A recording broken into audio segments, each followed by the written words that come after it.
என்ன மச்சி, Monday office போகணும் இல்லையா? மண்டே ஆபீஸ் போகணும்னால எரிச்சலா இருக்குது. சம்பளம் வாங்கும்போது மட்டும் நல்லா இருக்கா? சாட்டர்டே சண்டே முடிஞ்சு மண்டே ஆபீஸ் போறங்கிறது மறுவன்ல வந்த கைதி திரும்ப ஜெயிலுக்கு போற மாதிரி. உனக்கு என்ன ஆபீஸ் போக எரிச்சலா இருக்குது? அவ்வளவுதானே. இன்னைக்கு பாரு, நீ ஆபீஸ் சில்லுன்னு போவ. வேற ஏதாவது சுத்தமா பண்ணி வைப்பான். இன்னைக்கு மச்சி ஆபீஸ்க்கு சில்லுன்னு தான் போவோம்.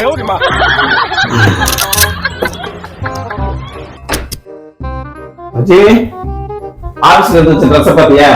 ஆனா ஒரு நிமிஷம் வந்துட்டேன்.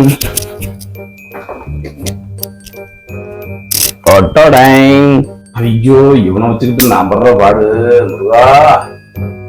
சில்லுன்னு ஆபீஸ்க்கு போட. ஆனாடா, மண்டே ஆபீஸ் போறது ஒரே ஒரு சந்தோஷம் என்னன்னா, ஓன் டைம் ஆபீஸ் போறதாண்டா. இவன் சில்லுன்னு ஆபீஸ் போகணும் தானே பண்ணான். ஏன் பெற்றான்? எப்படி மச்சி, ட்ரெஸ் சில்லுன்னு இருக்கா? இருக்குண்டா. இவன் பண்ற டார்ச்சருக்கு ஆபீஸ் எவ்வளவு தேவை. அங்க கூட போய் நிம்மதியா இருக்கலாம்.